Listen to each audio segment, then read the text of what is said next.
General Hospital spoilers.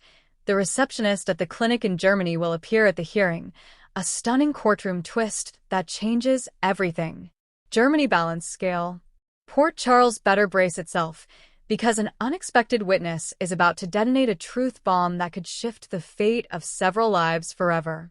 In a move no one saw coming, the humble receptionist from the elusive clinic in Germany is flying into town, and she's ready to speak at the most pivotal court hearing in recent GH history. In a saga filled with betrayal, international secrets, and life-altering revelations, the truth is finally clawing its way to the surface. The appearance of the German clinic receptionist might seem minor on the surface, but make no mistake, her testimony will blow the doors off what we think we know about Drew, Willow, Nina, Carly, and Jason. Let's rewind for a moment. When Willow's condition took a turn for the worse, Carly and Nina, against all odds, joined forces and whisked her away to a specialized clinic in Germany. Drew, fresh from a rescue mission of his own, was expected to stay behind, but fans noticed something odd. Drew was insistent, bordering on panicked, that Carly and Nina report everything back to him. Was it just concern, or was there something Drew didn't want Carly to discover? The clinic itself was mysterious. No signage, no press, no online presence. But somehow Nina got them in. And when Carly pressed the receptionist, an unassuming, meticulous woman named Marlene Weber, she noticed something off. Why was Marlene so nervous when Carly asked about other patients? Turns out, Marlene knows much more than she let on. Back in Port Charles, the court battle over Willow's medical care, custody of Wiley, and the exposure of multiple forged identities is reaching a fever pitch. With Nina's lies, Carly's secrets, and Drew's deceptions all colliding, Judge Harmon has had enough. He issued a stunning decree. Any and all witnesses connected to Willow Corinthos's treatment abroad must be presented before the court. Enter Marlene Weber. With her thick German accent, icy precision, and a memory like a steel trap, she arrives in Port Charles under subpoena, and what she says next will send ripple effects through every corner of the Corinthos family. You read that right. Marlene takes the stand and, with her voice trembling but resolute, declares, "Ja, der Mann mit den blauen Augen, he was there. His name, he said it was Jason." Shock. Silence. Carly's jaw drops. Drew's face goes pale. Sonny's hand clenches into a fist. Jason. Morgan. Alive? In Germany? According to Marlene, Jason arrived weeks before Carly and Nina brought Willow. He was in bad shape, recovering from a brutal injury. He was admitted under a false name, Jonas Eckhart. But he wasn't alone. In a shocking twist that nobody predicted, Marlene reveals that Jason was not the only familiar face at the clinic. She recalls a second American, a woman who kept her identity concealed. She wore a scarf always, sunglasses. But one night, I saw her reflection in the window. It was, how do you say, Anna Devane. Why would Anna Devane, of all people, be visiting a covert clinic in Germany? And why would she keep it secret from everyone back home?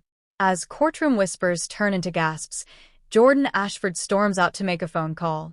If Marlene's telling the truth, Anna has a lot of explaining to do. And here comes the real grenade.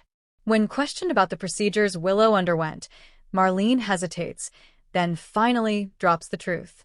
It was not approved. The stem cell injections, they were, how do you say, in trial phase. Not yet legal. The clinic was warned not to use them on foreign nationals. But the man, Mr. Eckhart, he insisted. Drew's eyes dart to Carly. Did Jason break international law to save Willow? And if so, who's going to pay the price now that it's out in the open?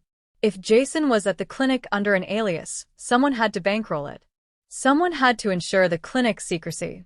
Someone had to manage his care while keeping him off the radar of every intelligence agency from WSB to Victor Cassadine's Ghost Network. Marlene provides a clue. There was a man. He came to check on Jason often. Tall. American. Smelled like cigars. He paid in cash. He never said his name, but he wore a ring with the initials BK. Fans immediately recognized the description as Brick, Sunny's longtime tech expert and fixer. But if Brick was helping Jason, why didn't he tell Sunny? Or did he? Is Sunny the one who's been hiding Jason this whole time? If so, why? Carly can't stay silent any longer. Mid-hearing, she leaps up, tearfully shouting, "He was right there, and I didn't know."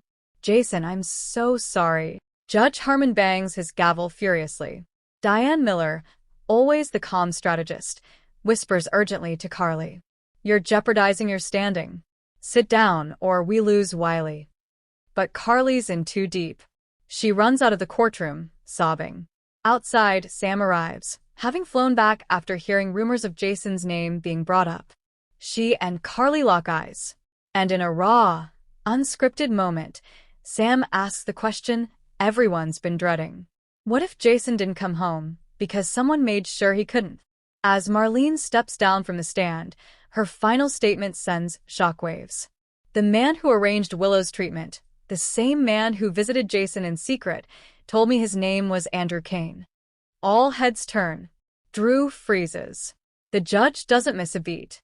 "Mr. Kane, until this court can determine your level of involvement, you are hereby remanded into custody pending investigation." The courtroom erupts. Sam screams, and oh. Carly stands in stunned silence. And Nina? She just smiles slightly because for once, she's not the one on trial. Outside the courthouse, Marlene is escorted by Anna and Jordan for a private debriefing. What she reveals behind closed doors may never see public light, but one key line leaks to the press. "The man you called Jason, he said he doesn't remember who he is." Amnesia. Again? Either way, Marlene's appearance has shattered the illusion that Jason died under Cassadine rubble. He's alive. He's out there. And now the hunt is on. If Carly knew, or even suspected, that Jason was alive and kept it from authorities while crossing international borders with a critically ill patient, she could face serious charges. With Drew locked up and Carly reeling, Nina makes a bold move to petition for sole custody of Wiley. Willow, still recovering and vulnerable, is caught between two worlds. Sunny demands the truth from Brick, who finally confesses that he was under orders. But from who? And why now? With the truth out, Jason's return seems inevitable. But what version of Jason will walk through the doors? The loyal enforcer? The broken amnesiac? Or something darker? Jason and Anna's secret connection exposed. Was she protecting him or manipulating him? A stunning twist. Marlene has a daughter, and she's living in Port Charles under a false identity. A tragic shooting at the courthouse leaves one major character on life support. And in the final seconds of Friday's cliffhanger episode, we'll hear a voice. Hoarse, familiar, and heartbreaking.